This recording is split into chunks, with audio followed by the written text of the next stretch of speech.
In this responsive web design tutorial, we're going to be learning some HTML, CSS, and a little bit of JavaScript to create a fully responsive website. We're going to be building everything from scratch, so we're not going to be using any CSS frameworks or anything of the sorts, and we'll be doing a little bit of JavaScript for our mobile menu navigation as well. So I hope you learned something and join along as we learn how to do a responsive web layout. Thanks.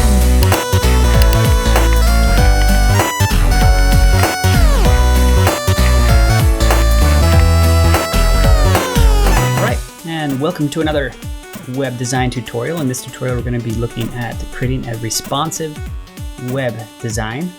And we're going to be using the CSS Grid to do some of this, as well as some HTML5 and some CSS3 media queries. And we're just going to jump right into it. So I've got here just open a little kind of sample of what we're going to be creating here.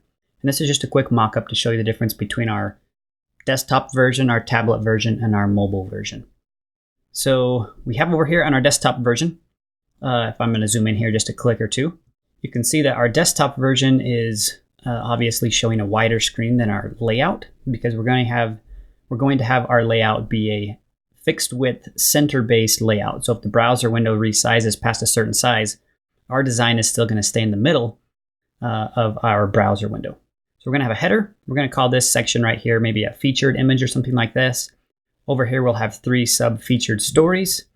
Then we're going to have our main content. That's the green area here. We're going to have our main sidebar. That's the little sort of red area over there. And then lastly, we'll have our footer down inside of here. So this is the desktop layout. And then for our tablet layout, we'll do a little bit of switching around. So we're going to have our header, our featured, then our 3 subs will switch below the featured. We'll still have our left and right sidebar for the content areas and the footer. And then finally on mobile, everything's going to sort of stack on top of one another like this. But the one change you'll see that we're going to make is instead of having our 3 sort of featured sub-stories be above the content, they're going to shift down below the content. So we're going to have our main content, our sidebar, then those 3 sub-stories right above the footer. And that's how we're going to accomplish the mobile layout. So that's going to be kind of a quick overview of our elements we're going to be creating. Now we're going to build this website entirely from scratch. So we're not going to be using frameworks. We're not going to be using anything like that. We'll just do all of the CSS and HTML from scratch and recreate this entire layout. So we will have a menu in place in the header that will collapse down with a little minimize action as well, and a few other things like that. And we'll do some basic composition. We'll throw in some placeholder images and some placeholder text and whatnot to kind of just comp it out a little bit. But this is the plan of attack. So let's go ahead and take a look at the finished product first to show you what we're going to be creating. And then we'll kind of rewind a little bit and start from scratch with our code. And here is sort of the finished product. So I'm going to consider this complete. So you can kind of see what it looks like here. There's our sort of logo. We have our little menu items up here at the top. They, of course, have rollover states. We have these featured elements right here. There's our content and our sidebar. And then lastly, down at the bottom, we have our footer. Our footer has these 4 columns along with a little sort of byline, copyright line down there at the bottom. So that's the basic gist of the desktop version. Now I'm going to get out of full screen mode here so I can show you what this is going to look like as we resize. And you can kind of compare that over here, our desktop version to our desktop version here. So now let's switch over and look at the tablet. So I'll pull this over to the left and pull back open the browser. And we'll squish this down to where we get that first pop. So it's right there is our first breakpoint. Whenever you have a design that changes at a specific width, that's called a breakpoint. So you can see here at the breakpoint, there's a few things that changed. The logo went up on the top. The menu is sort of down here now below. We have our main featured, and then we have these 3 subs right below. We still have our left and right columns down here. And then finally, the footer kind of stays the same as well on this version. So same thing one more time. We'll kind of come over here and look at our tablet. Pull back open our browser and go down to what we would consider a tablet size right there. And you can see that our menu completely disappears. The logo gets over on the left. We have a little hamburger menu, I guess these are called, icon here. And I can click that and I can fly out the menu, hover over these guys, click that and make that disappear again. You can see now we only have a single column for our content. So we have 1 column here. It's a full width. Then we have these little featured stories, and then we have down here our footer and sidebar. So actually there's one other change I hadn't realized that. It looks like I put the I reversed these two over here in the mockup. So our feature stories are appearing right above our sidebar. But we could easily switch that later if we want as well with the CSS Grid. So that's the mobile version. I'll quickly cycle between these again so you can kind of see. There's desktop, tablet, and mobile. So again, we're going to design this all from scratch. No frameworks or anything of the sorts. So having said that, before we jump into code, I want to just give you a quick overview of what makes responsive web design possible. So this isn't going to be a detailed tutorial on media queries, but I just want to jump over here and show you this really quick so you can get a good understanding if you're not familiar with what CSS media queries can do for you. Okay, so take a look at this little sample CSS here. This is what's known as a CSS media query. And there's sort of three parts to a media query that we're going to quickly break down here. So the first thing we have is what we call the media type. That's in this case set to screen. Now, typically you're always just going to leave this set to screen, but this could be other media types. Screen meaning our actual computer monitor, the screen we're looking at.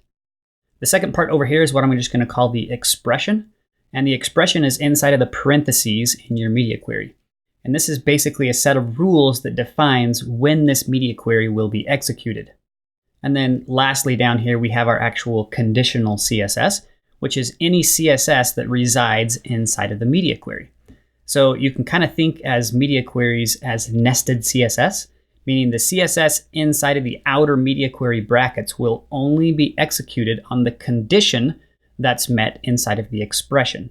So in this case, if we're on a screen and up to a maximum width of 480 pixels, the header will have a width of 100%, but only if those conditions are met. In other words, if the browser window is 481, in other words, the maximum width is now over 480, our header will have the default CSS applied and not the width of 100. So that's the basic gist of how CSS media queries work, and that's what we're going to leverage to create all of our responsive layout. So without further ado, let's then jump into the code and we'll go ahead and get started. Okay, so we're over here in the code editor called brackets, and that's what we're going to be using today to create our HTML and CSS. We use several different code editors here on the channel. But today we're going to be using brackets, which is maintained by Adobe. So I kind of want to just show you the setup I'm going to be using here. So on the left here, I've got my code editor. And on the right here, I've got a preview that's live inside of my web browser. So as I'm coding here, you'll be able to see the updates right here on the right-hand side live. And now I'm way zoomed out on the right-hand side because right now we really don't care about the sizing. I just want to kind of show you the process of doing the wireframing. And then once we start to flesh it out a little bit more, I'll go ahead and increase that so we can start to go back and forth. Now, I'm not going to hand code all of this HTML in front of you piece by piece by piece, as that would take a little bit too long. So I'm going to link to this starting point right here in the description, and you can go ahead and pull down this HTML as is, and then start right from where I'm starting from. I will explain the different sections right here, but we're going to start with the default sort of HTML, and then I'll have blank CSS. We're going to be doing most of our work in CSS. So let's go ahead and explain just a couple of the sections we have set up in here. Now, the navigation is the first section we have. It's up here on the top. You can see that it's called nav class equals nav wrapper. So all of my navigation items, my logo, and the navigation is housed inside of this main little nav tag. Okay, and you can see there's a div for the logo. There's a div for the hamburger icon, which will be hidden by default. And then I have a little unordered list with several list items for the various links that go off to the various pages. Okay. Down below that, we have this tag here called the main wrapper. So our main wrapper is going to house the main content and the sidebar. So down here, you can see we've got this featured element. We have our sub featured, which has those three little sub divs I showed before with just little titles for now. And then down here, we have our main content. And then we have our main sidebar. Inside of the sidebar, we have just a little div with a heading, some paragraphs, and a little mini form to kind of simulate some content there. And then below all that stuff, we have our footer tag, which houses 4 separate columns. So we have foot 1, foot 2, foot 3, and foot 4. And lastly, we have our little copyright symbol at the very bottom. So that's kind of the skeleton of our HTML and what we're going to be starting with.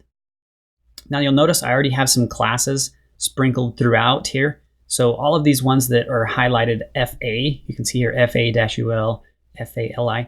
This is a font awesome class name. So we are linking to fontawesome.com, which is a free open source icon set to use for websites.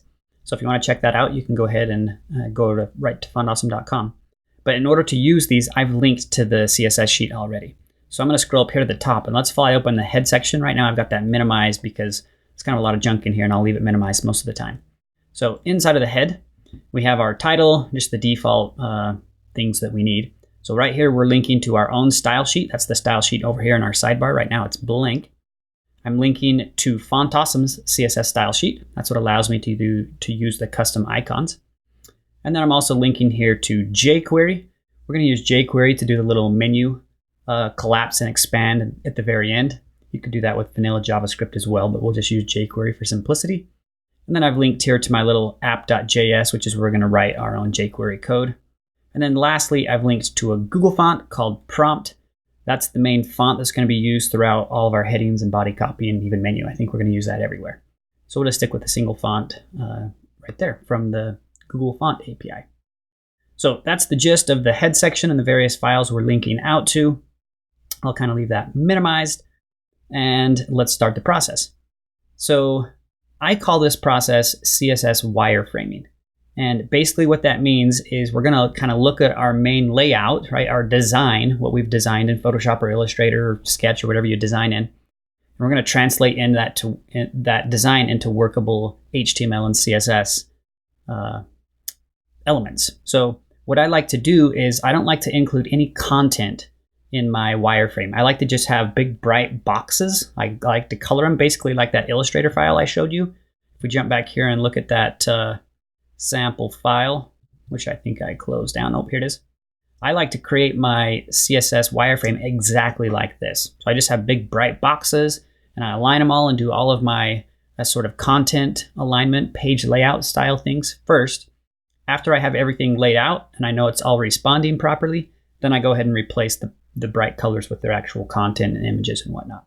So that's the process we're going to follow today, and I call that the CSS wireframe. So let's go ahead and get started. So we're going to start up here with our main nav wrapper. We'll sort of align this and get everything set up here. And again, we're going to be working mostly in CSS, so I'll refer back to the HTML a little bit as we go. But inside of this brackets program, while we're starting out, they have a little keyboard shortcut, and Dreamweaver's even borrowed this. But if you do Command E, you can add a new CSS rule directly in line right here. So that keeps me from having to jump over to the style sheet and jump back to the HTML and back and forth and back and forth. I'm going to do that initially because there won't be a lot of CSS, but once our CSS starts to pile up, we'll just move over to our CSS sheet exclusively. So let's go ahead and get started with that. Okay, then as I'm going, I'm going to be looking over here on my left for my notes because I've obviously already coded this. So I'll be checking my notes kind of back and forth. So that's what I'm staring at when I glance over to the left. So we'll start off here with our nav wrapper. So let's create a new rule right here. And you can see that by default, it just uses the tag name. But I can edit this right now. And since I have a class for it, I'm going to call this guy the nav wrapper. So I'm going to use the class name. So we'll add in our class here. And let's go ahead and give this guy a max width of 1200 pixels. So that's going to be the size of our desktop version before it stays in the center. So up to 1200 pixels wide is going to be the layout. And then we're going to go ahead and give it a margin of auto. This is going to make it center inside of the browser window, the margin 0 auto trick that you probably are familiar with. And that's really all we're going to do on our nav wrapper for now.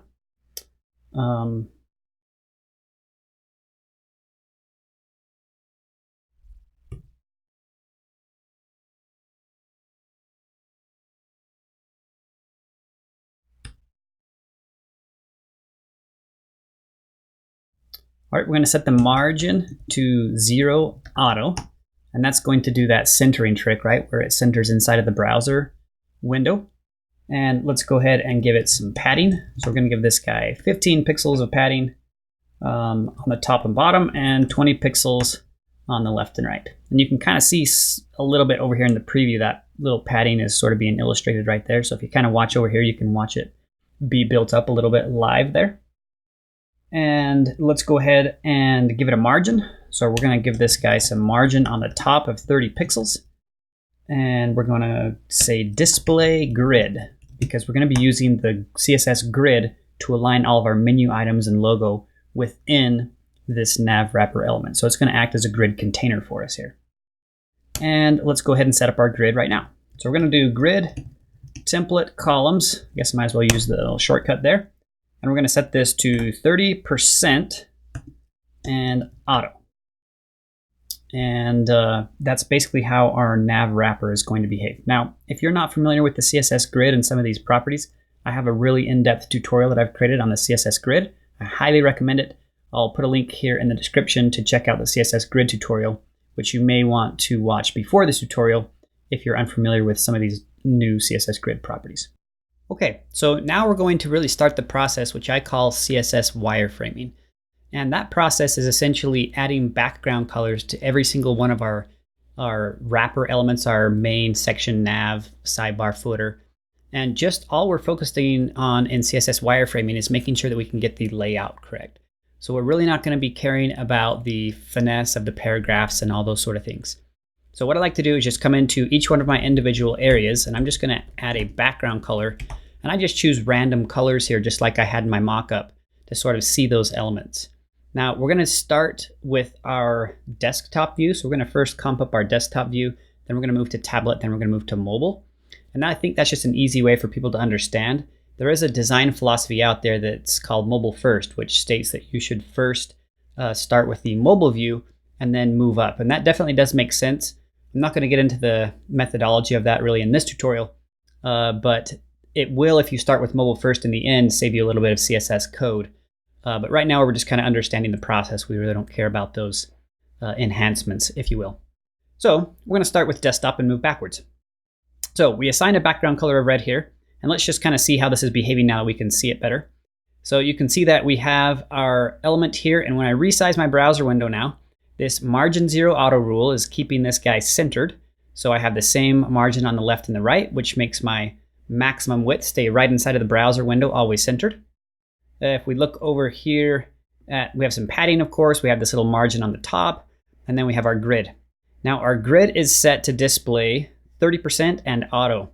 So what that means, that's a 2-column setup, right? So our first column is 30% wide, and our second column is automatic. So in other words, it's going to stretch depending on the leftover space. Now it's a little bit weird here because we have our logo, we have our nav, and then we have our menu. All three of these items are children of this main nav wrapper. So if we go back and look at this, you can see that we have our nav wrapper. I'm going to close down the CSS here. And we have all those elements. So there's our div for our logo, there's our div for our hamburger, and there's our unordered list. Those are all three children of that parent element. Now, we only want 2 columns, but yet we have 3 elements. So what we're going to do, this menu item right here, we want to hide so that it's not part of those 2 columns. That will allow our menu to shift up over into that second column. So let's go ahead and do that right now so you can see how that works. So we'll come back here. This time I'm just going to jump over to the CSS sheet. We'll probably kind of work from here, from this point on. Let me grab up my notes here. My screen just turned off. So we're just going to do a new rule here for that little mobile, it's called the burger icon. It has a class of burger icon. So we'll say burger-icon, and we're going to set that to display. Whoops, none. Apparently I hit the caps lock there. So that the mobile menu by default is not visible at all on desktop view. And you can see now we have our 2 columns, right? We have our logo at the left here, and then we have our menu over here at the right. Okay, so that takes care of our nav wrapper. And let's jump back here to our HTML. And the next thing we're going to work on is we're just going to kind of work our way down. So that's the nav wrapper. I'm going to hide that for a second. We'll come back and mess with this little menu to get that guy to lay out horizontally here in a minute as well. So let's take a look at our main wrapper. That's the next element.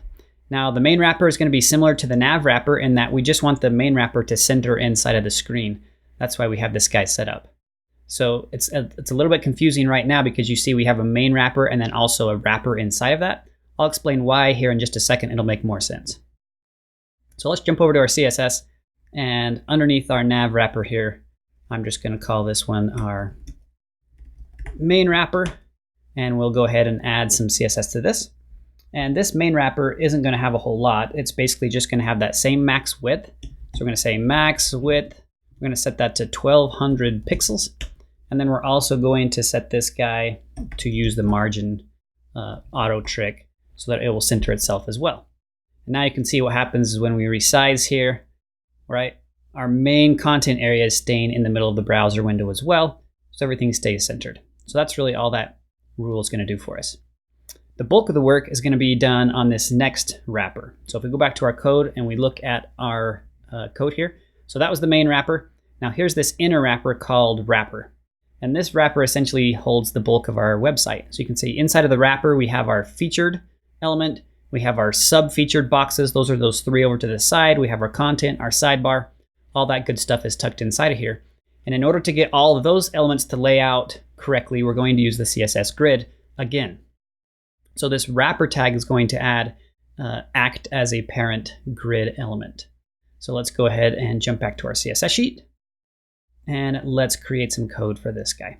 So I'll just kind of keep going in line here. Again, I'm not really focusing on the source order of my CSS, right? Where things are and the names and whatnot. That's a little bit more advanced. Really, we're just taking care of the layout here. So I'm just going to kind of go top to bottom and I'll maybe jump around a little bit, but it will definitely be a bit messy. So let's go ahead and create this next wrapper here. Let me jump over here and pull this down in my notes. Okay, so it's just called wrapper. And this guy is going to have a max width, and we're just going to set that to 100% for now. And we'll set this guy to have auto margins as well. And then here's where we're going to set it to display grid. And for this guy, we're going to set this guy to say grid, template, columns. And then I'm going to say repeat. I'll explain this rule just in a second. 3 and 1 fraction.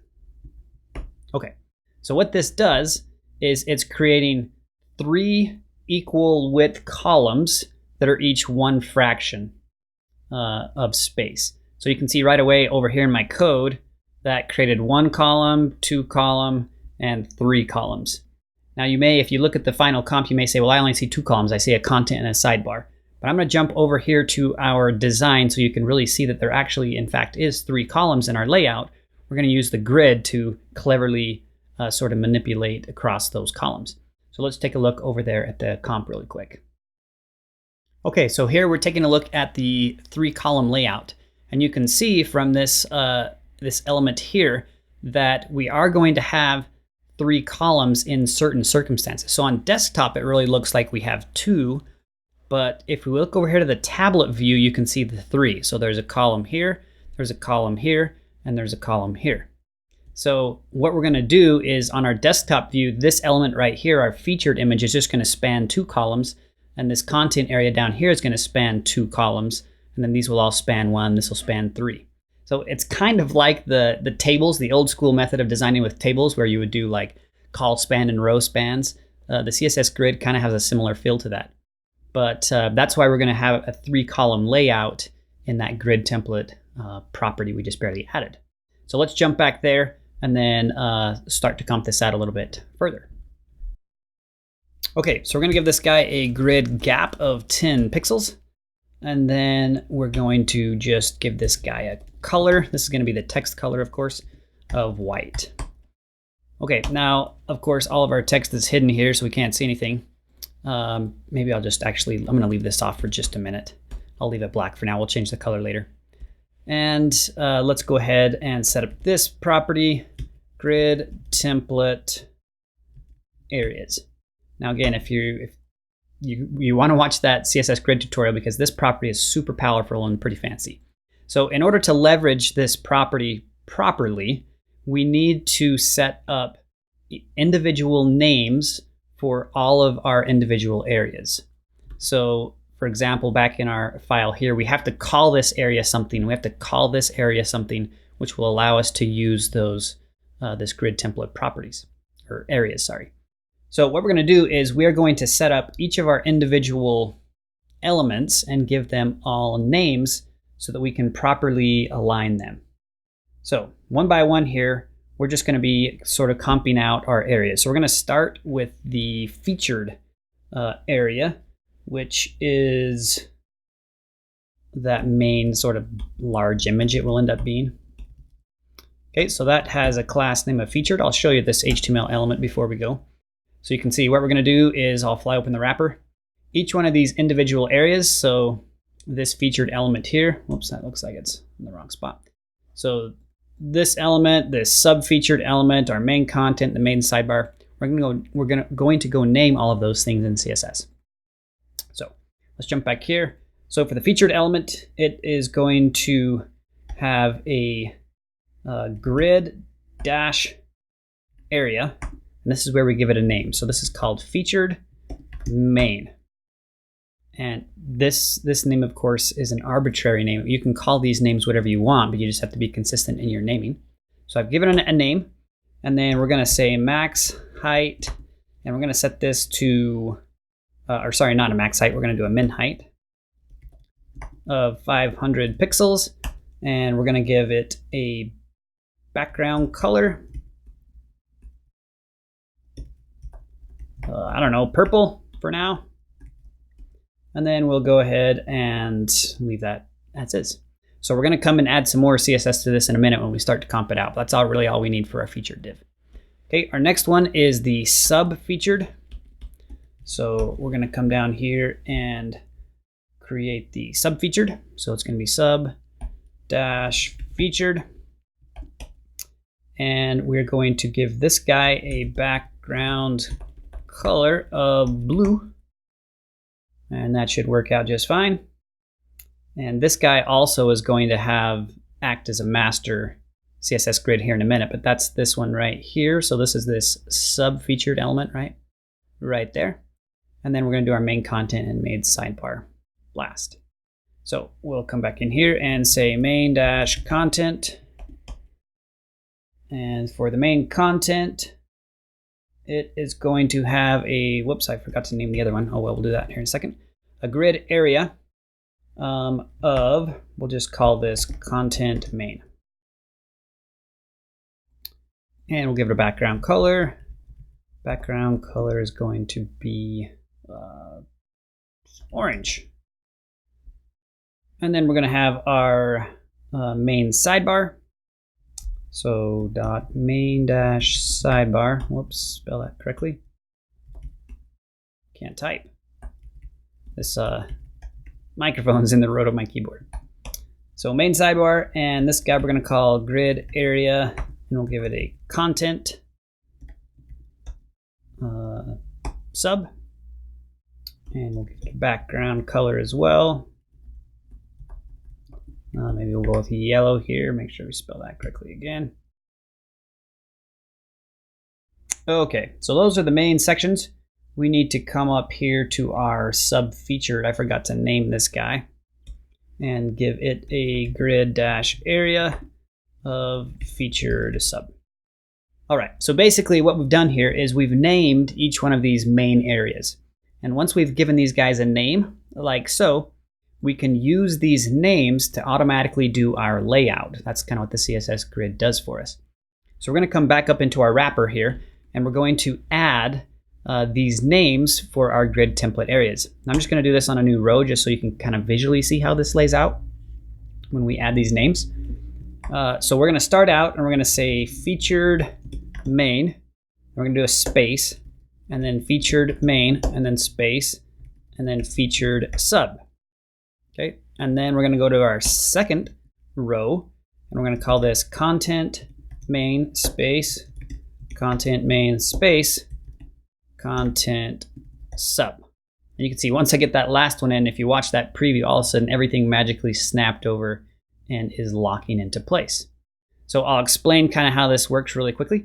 So you can sort of think of these grid template areas as a literal visual representation of the way your columns and rows lay out. So in our first row, here's row 1. Our featured main, we want to span column 1 and column 2. That's what the space means. That means it's a new column.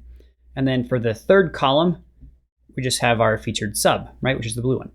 For the second row, that's this row right here, we want our content main area to span those first 2 columns. And then the content sub is going to hang out in the third column. And so you can see that's why we actually have these 3 columns set up in our property here above. So you just simply declare the names. You literally just space them out across their columns, and they just automatically lay into the grid. And now when we resize this window, you can see that our desktop view is getting pretty close. We just have to finalize the footer and then tweak this menu. So we'll do that next. So let's jump down and flesh out the footer. Now the footer is not inside of this wrapper up here. And that is because our footer, if you'll recall, needs to span 100% of the width. So I'm going to jump back here to our finished product and show you this. Okay, so here's the finished product. So the images probably look different because every single time I refresh, I get a new set of images, so don't worry about that. But down here, you'll see that the footer is the one element that behaves a little bit differently in that it's not centered in the browser. So we have this full screen background image that goes all the way from left to right, but yet the content of the footer does stay in the center. So the reason why we don't want this footer element to be inside of this wrapper is because we need it to extend all the way from left to right. So if we jump back now and look at our code over here in our editor, if we switch over to the HTML, you can see that this main wrapper here, and the main wrapper does not include the footer, right? The footer sits outside of those 2 elements to allow for that. So let's go ahead and now mock up the CSS on the footer so we can get that guy to comp up for us. So I'm going to hit return here a little bit to get my code back up mid-screenish, and we'll continue on. So let me jump over here to my notes really quick and slide down to the footer. So our footer has a class of just .footer, and this guy is going to have a margin of auto. So we're going to center it just like we do with all the other elements. And we're going to give it a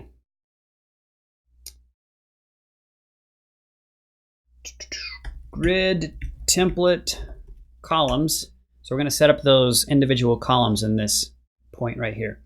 So this is kind of an interesting property here. It's called min max. And we set it to 20 pixels, comma 300 pixels. And then we're going to repeat this 4 times for each column. So I'm just going to copy and paste this 1, 2, so there's 1, 2, 3, and then finally 4. So we're setting up 4 columns.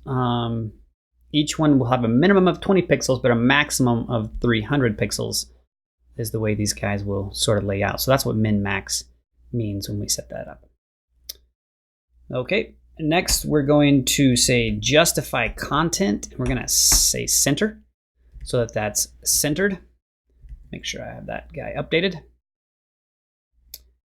And we need to come up here and add our display grid. I forgot to do that. So we're going to set this guy to display as a grid unit. So it's going to behave as its own grid. And then we're going to set up our rows. So we're going to say grid-template-rows. And this guy is going to have 2 rows. Each row is going to have 1 fraction. So 1 FR, 1 FR. And that's going to set the row up to have those 2 fractions. And let's give it a background color so we can see it. And right now, let's just set it to 333, kind of a dark color here. And then we'll set the color of our text to white. Whoops, FFF. So now I have white text on a dark background back there. And that should do it.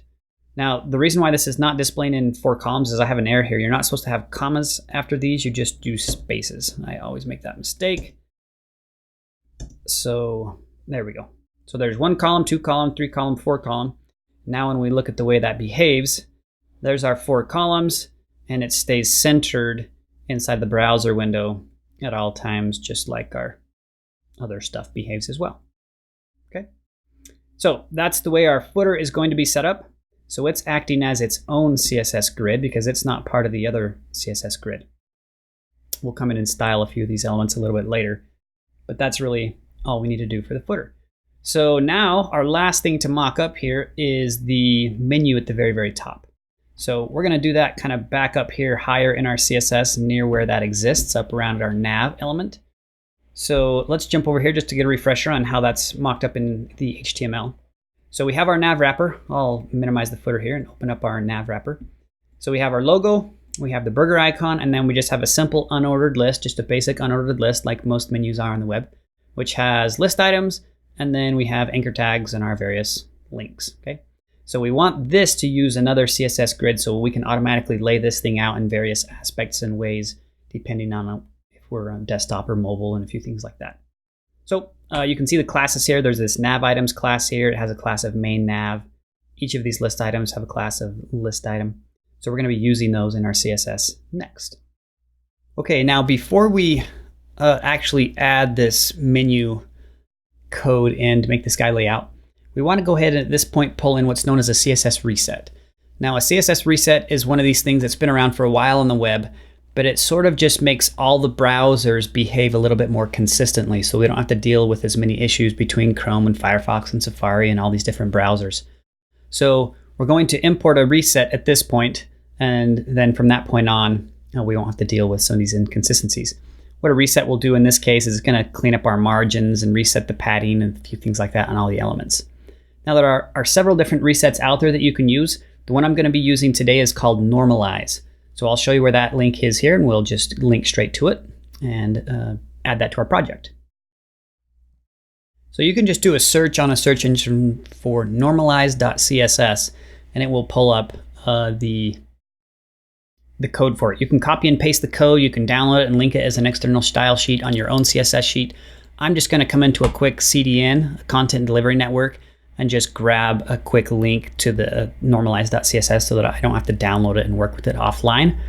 But you can do either method. So I'm just going to copy the link.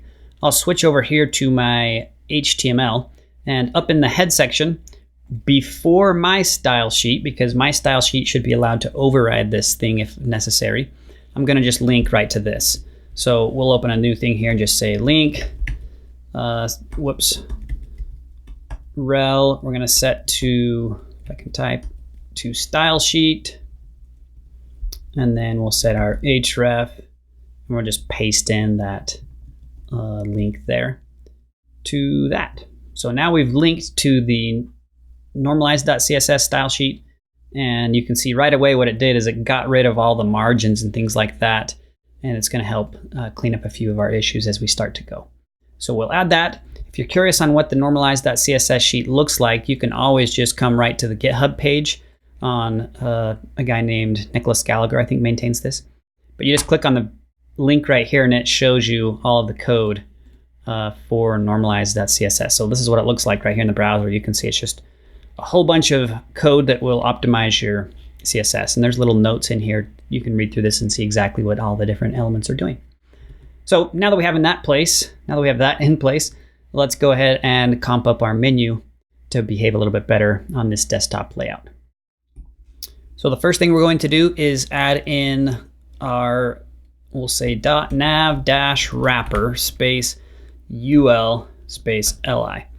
So we're going to, remember it's just inside of these list items, and we're going to set the display of this to be inline, and we're going to set the list style type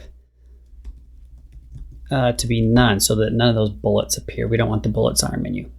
So that kind of makes our menu display inline, and the bullets go away, and that's really all we need for now on this menu. We'll go ahead and comp all this stuff up a bit later, but that's mostly it. So we have one last thing to do, and that's we need to add in the CSS for these 3 sub-featured boxes. So we'll come down over here underneath our sub-featured, and we will add out the code for each individual sub-featured box so that we can see those guys appear at least in our element. So they just all have a name of sub1, sub2, sub3, sub4. So I'm just going to say background dash color. What color haven't we used? Green maybe. So we'll just say green for right now. And I'm going to copy 1, 2, 3 so that all of those guys behave that way. And that should do it. Whoops, why didn't that not update? Oh, whoops. Sub 1, sub 2, forgot to update my names here. Sub 3. So you can see each of those now are showing up inside of this element as well. And we'll add one more little bit of CSS here to make it so that those guys behave in their own grid. So this sub-featured element is behaving as a grid item because it's part of our main grid, and it's also going to behave now as a parent grid to these three sub-items. So what we're going to do is we're also on this element going to say display grid, and we're going to give this guy a grid template columns of 1 fraction. And we're also going to give these guys a grid gap of 10 pixels. So what you can see is that this sub-featured now is sort of acting as its own parent grid. And we can lay out its children now however we want. And we do want to do that. So if we look back here at our comp, I guess you could say, our mock-up, which wrong? If we look back here at our comp, you can see that in one element they stack on top of one another like this. In the other view, they all lay out like this. And in the third view, they all lay out like this. So because they have sort of 3 different views, we're going to have that wrapper tag act as its own grid in order to lay those guys out differently. So I'm going to consider this now done for our mobile view. So it behaves kind of how we want. Everything is acting properly here. Now we're going to move on to our tablet view, then the mobile view. They'll go much, much quicker because we have most of our code in place. And then we'll just kind of go ahead and finesse everything and add some tweaks to make it all look a bit fancier. So in order to do our next view, we're going to add our first media query. So let's jump down here in my notes, and we're going to start off with the tablet. So I'm going to do this guy inside of a CSS comment. So I'll just call this our tablet media query. You can do these media queries really at whatever width and height you want. Wherever these are called breakpoints. So at the point at which a browser or a design changes layout, that's called a breakpoint. And some typical breakpoints are 480 pixels for mobile, maybe 1028 or 768 or something like that, 1024 rather, for tablet, and then anything above that for desktop. But you can use those breakpoints, or you can just kind of use your breakpoints designed around your own specific content. It's kind of up to you how you want to do that. So we're going to set up our first one, and let's say at media. So this is going to be for the screen, and it's going to be a max width of 950 pixels. This is going to be where we consider the breakpoint between tablet and desktop version to occur. So what we do inside of this media query is we essentially just override the default CSS. And again, in our case, the default CSS is desktop view, not mobile view. So we're going to override our main wrapper property, and we're going to reassign that grid template areas property with a new layout. So let's go ahead and take a look at what our layout is supposed to be back inside of Illustrator. So on desktop, this first element filled 2 columns, and then this third one filled a third. But in our tablet view, this featured element fills 3 columns, and then this element down below also fills 3 columns, and then the elements down below look the same. Okay, so these 2 columns need to behave differently. So what we're going to do here is this featured, remember we called that area our featured main. I'm just going to copy and paste this because it's going to span 1, 2, 3 columns like so. And then we'll just do our next line. So this is going to be our featured sub, and the same thing here. Our sub, remember, is going to do those 1, 2, 3. So those are going to each span 3 columns. And then lastly, our bottom basically behaves the same. So our content main, and then it's spanning 2 columns, so we add it twice, and then the content sub does the third. Okay, so that's how our wrapper is going to behave. Now let's see if that's working properly for us. So we're going to jump all the way up here to our desktop view, and we're going to scroll down slowly until we hit this breakpoint for this tablet query. Now I did notice one error already. I forgot the keyword and. So it's supposed to be screen and with this. And you can see that automatically changed it there. So at desktop, that's how it behaves. Now we're going to scroll slightly until that guy breaks again. So below 950, we're going to get that breakpoint, which is right there. So now that featured element fills 3 columns. This guy fills 3 columns, and these guys are still in their 2 column and 1 column layout. And that's kind of how the tablet works. Now the only difference we have to do is we have to fix this little sub feature because I want these guys to not display vertically anymore, they should display horizontally. So let's override that element as well. So that one is going to be done with the sub-featured. So sub-featured is what that wrapper is called. And we're going to set this guy to have grid template columns. And it's going to be repeat 3 1 fraction. Like so. So instead of laying out in rows, they're now laying out in columns with each one spanning an equal width, so that they're always equal width no matter what size we're inside, what size the browser is below that breakpoint. Okay, so that's what we're going to do there. And we do need to now start dealing with our menu. So let's kind of go back up here and look, and you'll see how this menu is looking. So let's jump over to our finalized product, as this will kind of illustrate how this menu behaves. So we're going to get out of full screen mode here really quick. Actually, we can, in Firefox, if you do inspect element, they have a little layout option in here that's called mobile view. So you can toggle this mobile responsive view, and you can actually just simulate breakpoints right inside of here. So here's our desktop. Now what we're looking at is the menu, right? So on the menu on desktop, it lays out. Now let's kind of scroll down until we hit that first, I'm going to pull this down a little bit, until we hit that first breakpoint, and that happens right here, okay? So on tablet view, right, we have this column, but our menu shifted a little bit because our logo now sits above and the menu now sits below. So there's a slight change right there that we need to account for inside of this mobile view. Okay, as far as the columns go, remember these two are still the same. Our footer still lays out in the 4 columns as well, so we don't really need to override or change anything there. So let's mess with the menu a little bit to make sure we can get this guy to line up properly. So let's go ahead and we're going to set each of our, we're going to say .nav items. And these guys are going to be grid column. So instead of using names this time, we're using the actual column syntax.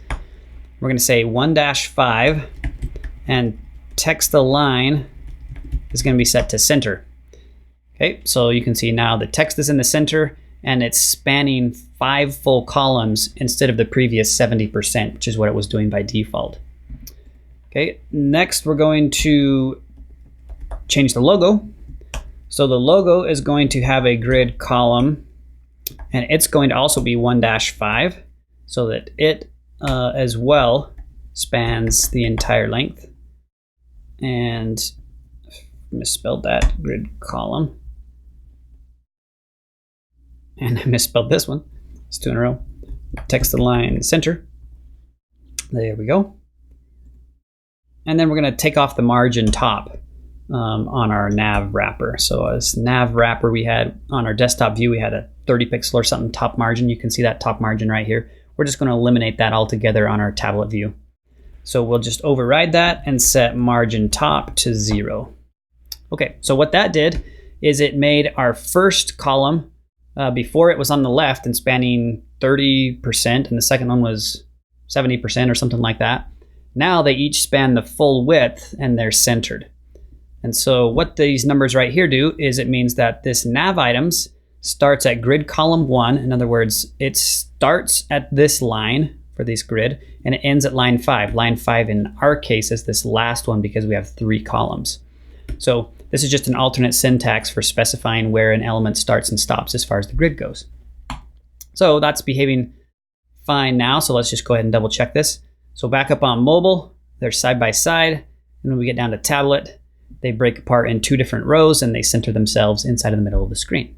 And that's just how we want those guys to behave. So that's it for tablet. It's now done. So let's now move down to our mobile version, the last media query. So we'll set up one more media query here, and then we're getting pretty close. So this one's going to be our mobile. We'll do this in caps again, mobile media query. And it's going to say at media screen, and this one will have a max width. Looks like I've set mine to 690 pixels is where I'm going to determine that this guy breaks at. And then let's override some stuff. So let's jump back here and look at our comp again. So on mobile, you can see that basically everything is just full width. So this is 100% wide, 100% wide, and they just all stack on top of one another. But there is some source ordering differences, which we're going to do. So that shouldn't be too much trouble. So the first element we're going to override is our logo element. So our logo is going to go to grid-column, and it's going to be 1-3. Now let me jump over to our finished product again so you can see the mobile view here, because the menu definitely is quite different on mobile. So when we get down all the way to mobile right here, we basically have two columns, right? We have our left column for our logo, and then we have our right column for our hamburger menu, which shrunk down. So this 1-3 right here, whoops, wrong spot, makes it so that the logo spans, that specific area. Keep hitting return on accident. And then we'll do one more below it for our nav items. So our nav items are going to say grid-column 1-5. So they're going to span full width. This is the actual link tags on our mobile menu. And let's go ahead and just do text align center really quick on this. Whoops. Okay, then let's go ahead and override that element we did way up here at the top. If you remember, we set our Nav Wrapper UI to display inline. That's why all of our navigation elements right here are inline. Let's go ahead and override that one more time and switch them back to their default behavior, which is block. So we'll just set the display there to block. And now they're all sort of laying out up and down like we want here. And we want to go ahead and also on our unordered list, we want to take off that padding. So this is on our Nav Wrapper UL, I believe, has that default, default padding in there that we want to set to 0. There we go. So we don't have that left padding that was poking over there. Okay, and I don't think there's any margin on it. Oh, I guess it does have that top and bottom margin. So we'll just zero that out as well. And that's pretty much it for the menu. We'll add the finesse here in a little bit, but our logo kind of sits on top, and then our menu collapses down like this when we go to the mobile view. Okay, next thing we're going to do is do some styles for our little hamburger menu icon. We need that to display in our mobile menu. So we'll create a new rule here for our burger icon. And the first thing we want to do for this is make it so it displays. So we'll set the display to inline block so that it's going to show up here. And then let's give it a space. So we're going to say grid column, and it's going to be 4-5. And we're going to give it a border. So say, let's go ahead and actually make this 2 pixels solid, and we'll make it 333. And I am not actually seeing it. It should appear right here up at the top right. I'm not seeing it. Oh, that's because I misspelled it. You guys probably already noticed that. Burger icon, there we go. Now we can see the little icon up there. So let's just continue to add a bit of CSS here to make this thing look a little bit better. So we'll set the color to 333, and we'll go ahead and give it some padding of 10 pixels.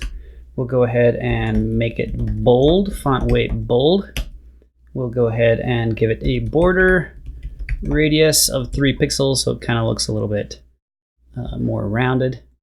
So you can kind of see what that's looking like up there.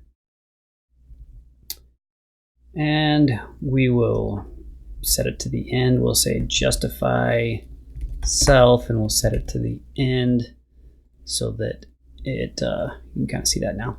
Whoops. Click off of it so we can see it. There we go. So now it's all the way over there at the end. And the last thing I want to do is make it so that when I hover over this guy, I get a hand cursor instead of the pointer. So we'll say burger-icon, and we'll set this guy to cursor hand. Whoops, I forgot we need to do this on the hover pseudo selector. So, or not hand, sorry, cursor, it's called pointer. I think I said those guys backwards just a minute ago. But now when we hover over that, right, we get the pointer like so. So we'll set up the functionality where we do the click events and shrink and hide that menu in just a minute here. But really that's about it for the mobile menu for now. Okay, so now let's go ahead and comp out these other divs. When we go down to mobile, this guy needs to span 3. It already does, but we want to change a few things around. So now we're going to come down here and override our wrapper just like we've done on our other media query. So we'll set up the wrapper and we're going to override this grid template columns or areas property. So let's jump over here to our comp and look at how this is supposed to lay out. So we have our nav, we have our featured area, and then we have the content. Okay, so the content is actually the third element, then the sidebar, then this featured sub below. So that's going to be sort of the way we mock this up. So the first element that's going to span 3 is the same. It's going to be our featured main. And it's going to be 1. So I'll just copy 2, 3. So that one will be first. The second item will be the content main. And it's also going to go 1, 2, 3. Whoops, space right there. The third element will be our featured sub, and it's going to go 1, 2, 3. And then the last element here will be our content sub, and it's also going to go 1, 2, 3. Okay, so there we go. So there's our featured element. Down here we have our content. Then we have our featured sub. Then we have our sidebar.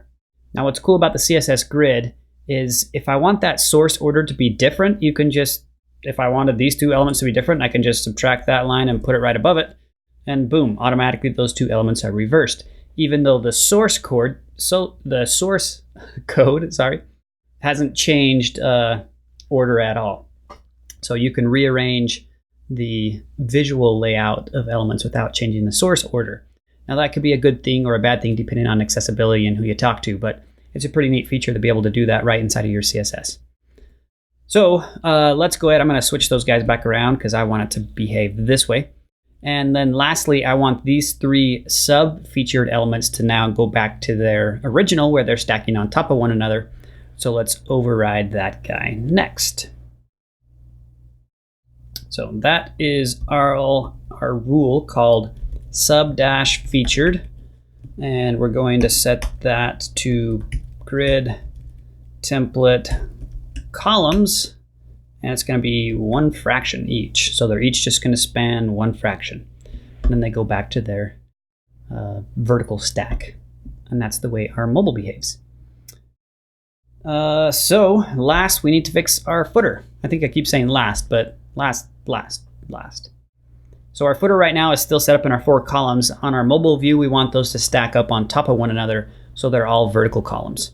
So let's kind of do a new rule here for that next. So that's going to be our dot footer, and those are just all divs. So I'm going to do this descendant child selector here. If we look at our code here down in our footer, you'll recall we have our footer element, and then each one of those child columns, if you will, are just individual divs. It's called foot 3, foot 1. So we'll just quickly do this little descendant selector here to select them all.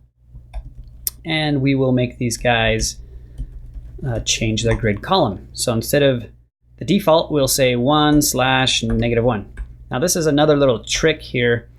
-1 is the end of your columns. So that's the line item for the end of the columns if you're doing left to right ordering. So I could also put 5 here. It's basically the same thing. 5 and -1 are the same. So columns by default order from left to right, 1 all the way up. But if you order them from right to left, they start at -1 and go negative the other way. So it's kind of a little trick. If you just want to go to the end, span something a full %, 1/-1 goes all the way. So that's all we need to do there. Now you can see each of those elements are spanning full width, stacking on top of one another, like so. Okay. That's pretty much it for our mobile menu. So let's now finally recap here. So there is desktop. Here is tablet. Right. Somewhere, right. There's tablet. And then finally here is mobile. And that is what I call a CSS wireframe. So Once you've done the wireframe and you have everything laid out correctly, your last step is to sort of just finesse and tweak and add things and then start to put in your content, of course. Now, this page already has a bunch of default kind of dummy content, so we're going to leave that in place and then just start to comp things out and tweak it. I like to work from the top down, so I'm going to go up to my header and completely finish my header and the navigation, and then move down until I get all the way down to the footer, till everything looks just how I want it. So that'll be our last little step here to finish this off. So just lots of little tweaks. So let's jump all the way up into our footer, and we're going to start off with desktop, and we'll move our way backwards again. So we're going to come back into our default CSS here, which is for our desktop view. I'm going to for this portion, I'm going to come over here and I'm going to shrink this kind of down quite a bit. Whoops, wrong one. So I'm going to come over here into my browser and shrink this down pretty far, just so we can keep our code wide enough to see and keep this preview over here. So let's jump all the way back up here to our nav element, and we're going to get rid of all those background colors and replace them with their actual content. So let's start things off. We're going to do a little bit here on our body tag. I guess the body tag technically is our first element. So we're going to do body, and we're going to set the font family. Remember, we added that font a long time ago. We're finally going to use it. So let's set the entire page to use prompt, and then if they don't have prompt, we will just use a sans serif font. Okay, so now everything switches over font-wise, and we're going to set a background image here. Now I already have an image in place here. If you look in my images folder, or your images folder as well, there's these 3 sample images. They're just big giant JPEGs with some gradients along them. So I'm just going to use one of these guys for a sample here. But we'll browse into here, come into images, and I'm going to pick this one right here. And then we're going to set this background size to cover so that it always spans our entire document. So that's just adding this little sort of pinkish looking background image through there, which will be fine for now. Okay, next let's just do a basic rule for our, I guess we'll start to comp out the header here. For our navigation. So let's mess around with our spacing here. So I'm going to come below this rule because this is going to be after our nav wrapper. So we're going to say .nav-wrapper, and we'll just do this one for an anchor tag. So our anchor tag, we're going to override a few things. These are all the links inside of the nav, of course. And we're going to say letter-spacing. We're going to set that to 0.1 ems. So that spaces out. It's kind of hard to see right here, but that did space out the text on all those just a little bit to make that a little bit more legible inside of there. And we're going to say text decoration. We don't want the underline, so we're going to set that to none for our anchor tags. And we're going to choose a font that is bold. So we'll just go with font weight bold for now, since we don't have a bold variant included. So that should do enough there. Next, let's come in here and we'll set up a hover state. So nav wrapper a:hover for those anchor tags. And we're going to set our cursor to pointer just to make sure we have that set. And we're going to set the color to kind of this light gray color. So let's just double check that. And something's broken here because I'm not seeing that color.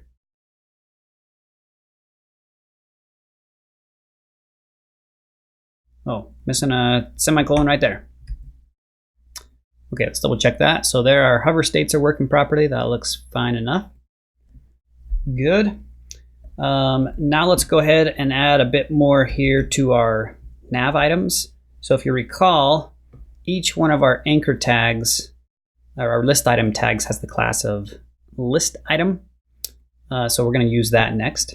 So we'll come in here and add a new rule for those guys. And let's say, just looking at my notes over here, list item. So we're going to set up some margins and some paddings to make those a little bit spaced out better. So say margin dash left. We'll just set that to 10 pixels for now. Let's say text transform. Text dash transform. We're going to set everything to be uppercase so that our menu is all uppercase. We could also do this on the anchor tag as well. That would work as well. Font weight we'll set to bold. Actually, we already set font weight to bold, so we don't need to do that. I think we set font weight to bold earlier. Yeah, we did on the anchor tag, so that's redundant. And we can set some padding here of 10 pixels, which will further space them out. We could also add an extra 10 pixels on the anchor. It just kind of depends on what you want to do. And that's all we're going to do for now. We may add some CSS transitions to make them a little bit of animation when we hover over here in a minute, but that will be good for now. Let's go ahead and set the color on our anchor tags because we want these guys to have a specific color by default.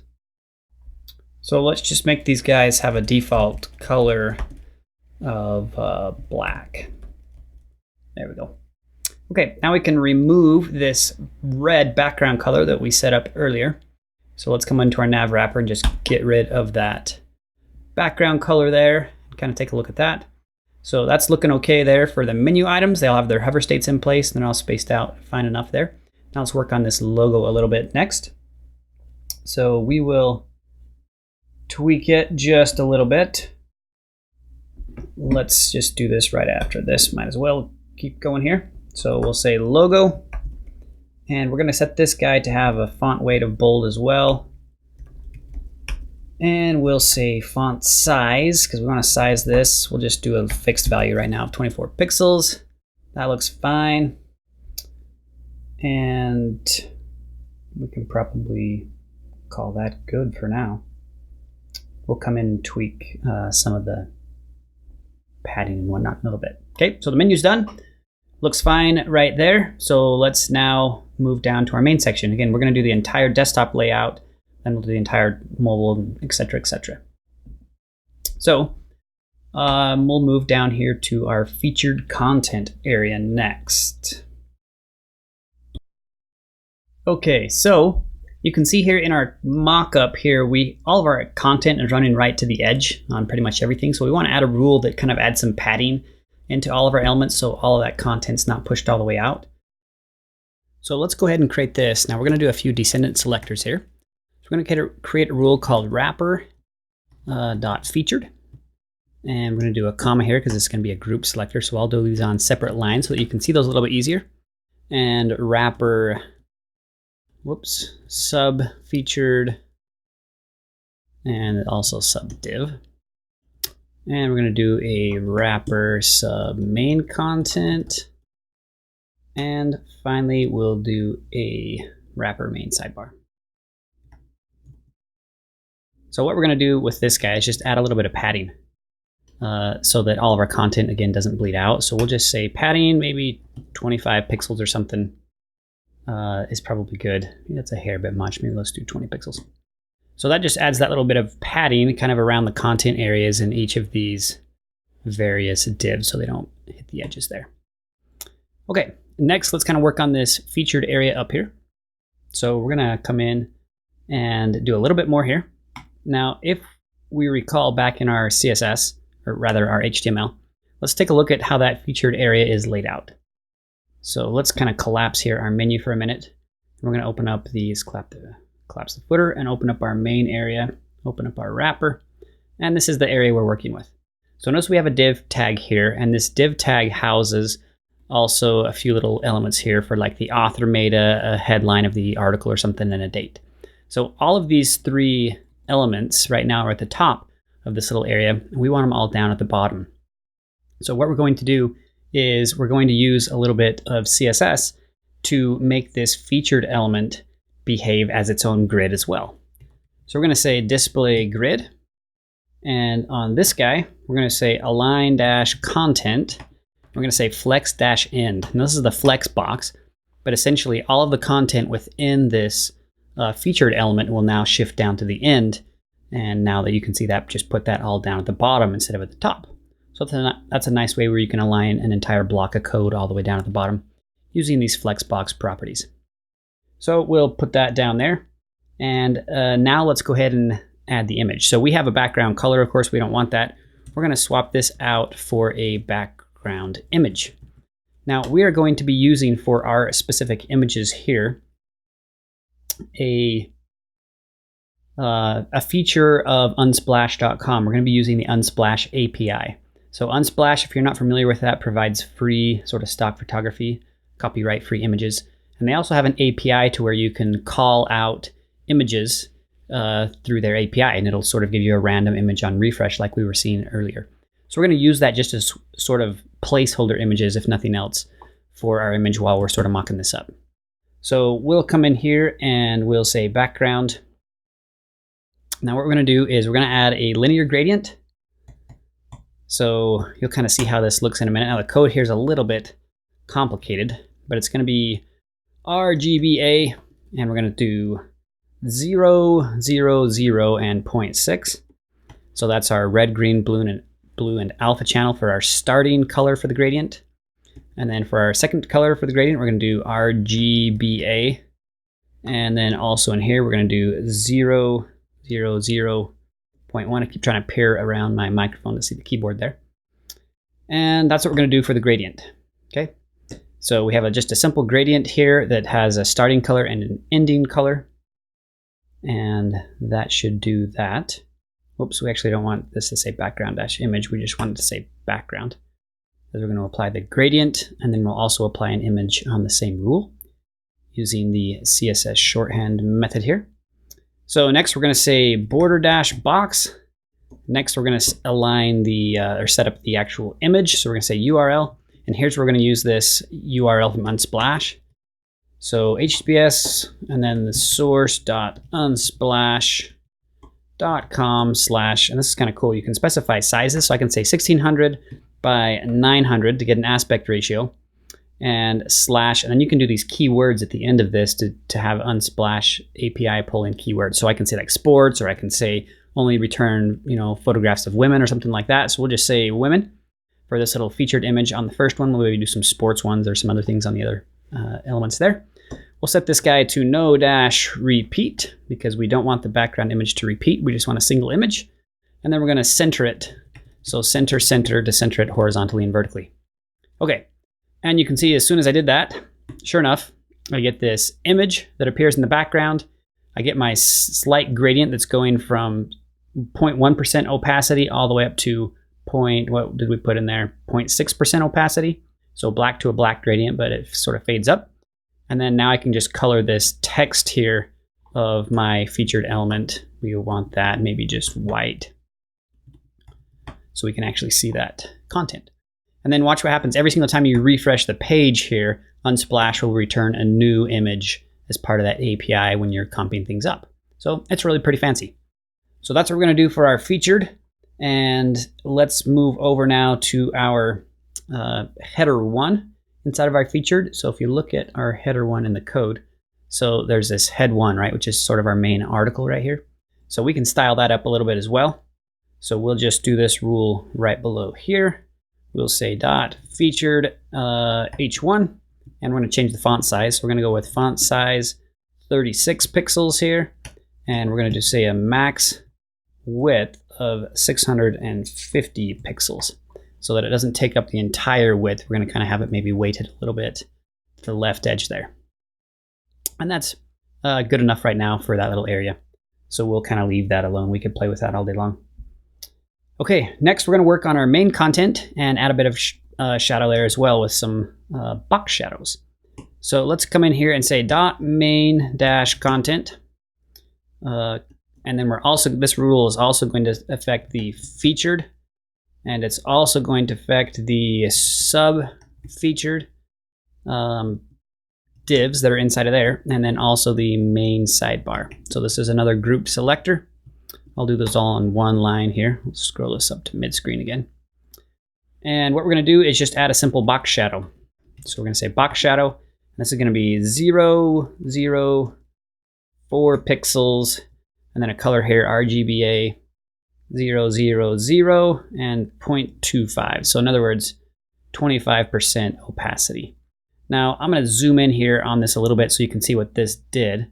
But that added a little bit of a shadow around the outside edges of all those main elements. You can kind of see the shadow there peeking through the edge. It's like a drop shadow basically, but it's appearing on all those boxes around everywhere just to give them a hint of dimension, like they're coming off the page just ever so slightly. So that's what that did for us. I'll put this back down and we'll zoom out just a click or two here. And let's go ahead and continue on here. Whoops, I'm going to go back up to this desktop view like so. Oh, whoops, I need to zoom out. Wrong spot. I need to zoom out a click or two here so we can make sure we keep our code as the most visible object here. Okay, let's now work on this sub-featured area over here, so this right sidebar. And we'll just continue this on the right here. So let's do that next. We'll add these just right below our sub-featured. We already have some of these things set up. But let's go ahead and add a little rule here for our sub-featured. And this is going to affect our heading 2 tags. And we're going to say margin-top 0. And let's save that. Maybe I don't have header 2s in there. Let's double check that. Oh, they're header 3s. So these little header 3 tags up here, you can see have this top margin. I want to eliminate that so they set up a little bit higher in this area. So we'll come over here and we'll override that. We'll change this to a header 3 because that's actually what they are. So now they set up a little bit higher there. And then we're going to come down and eliminate these background colors and repeat these similarly to what we did up with this other gradient. So I'm going to copy and paste here. So I'm going to copy this entire background rule.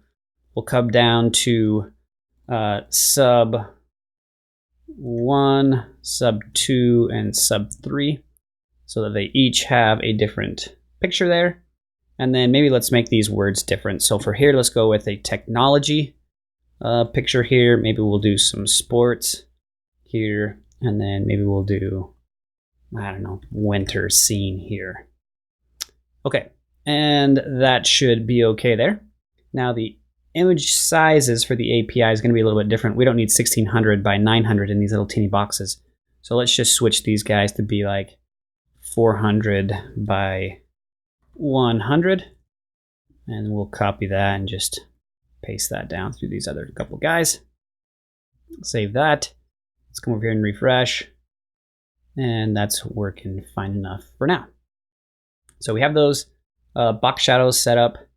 And we can also set our background size to cover because these things are going to sort of be resized, right? So now you can see the difference right away. This top image is set to background cover and these ones are not.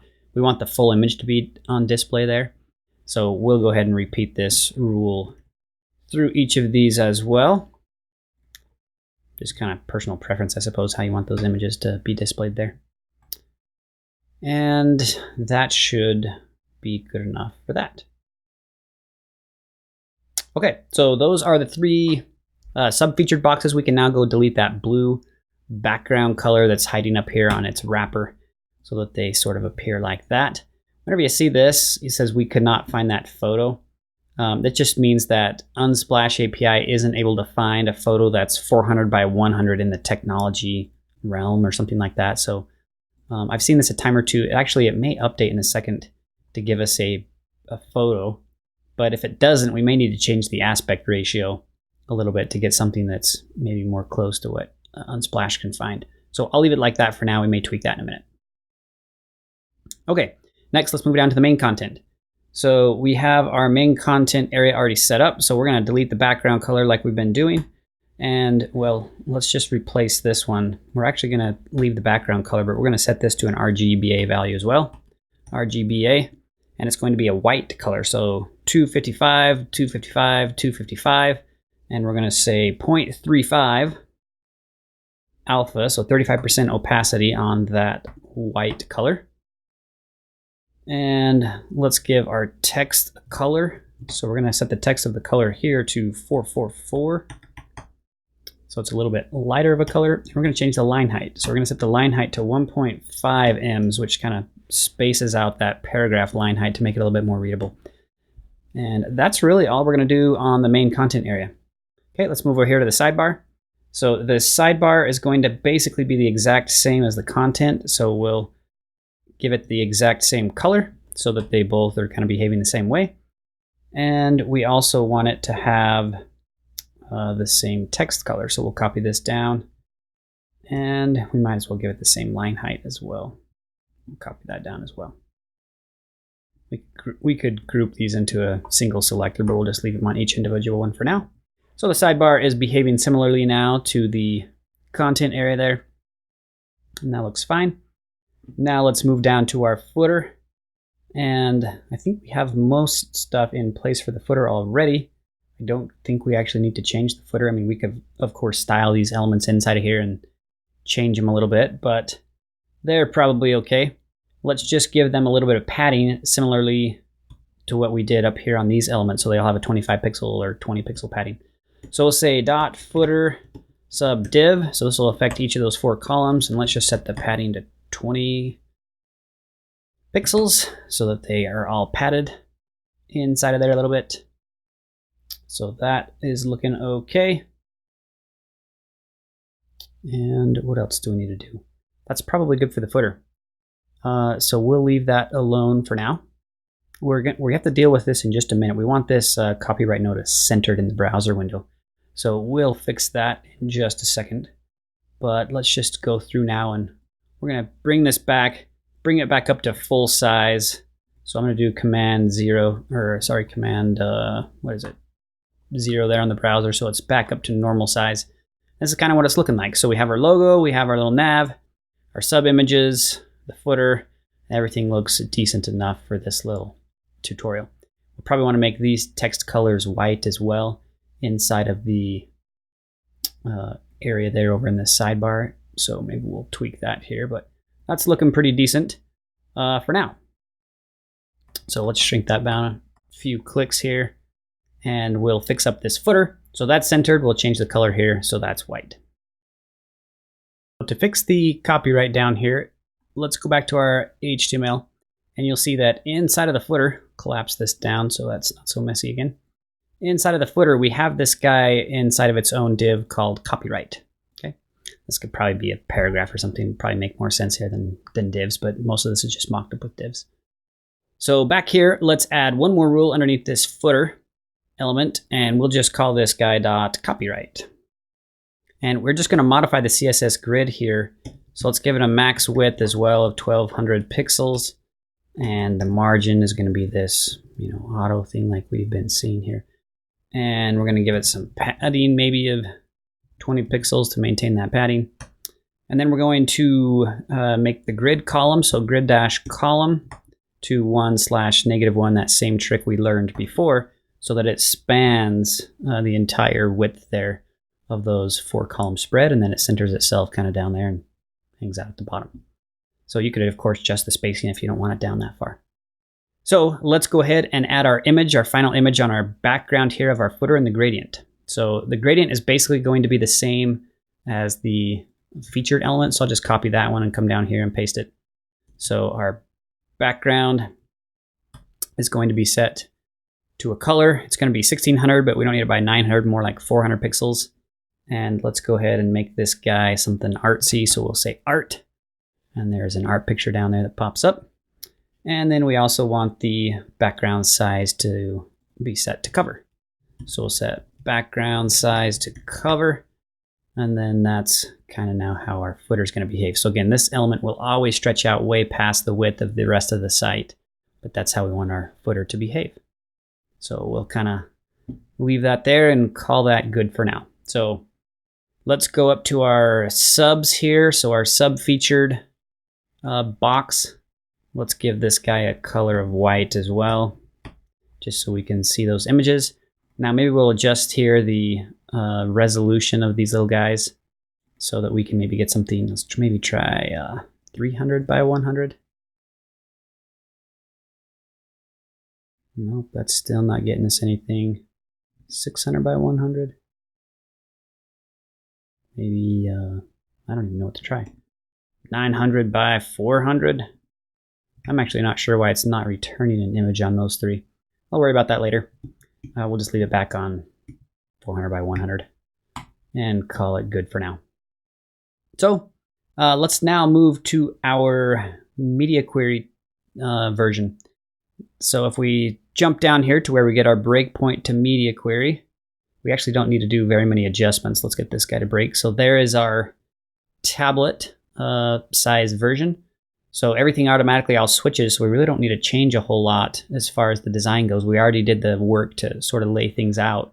So our tablet media query essentially is done. I mean, we don't need to do anything with this. It's just fine. We will need to make a few more adjustments, however, in the mobile one. So let's go down one more step to where we hit our mobile, which is right.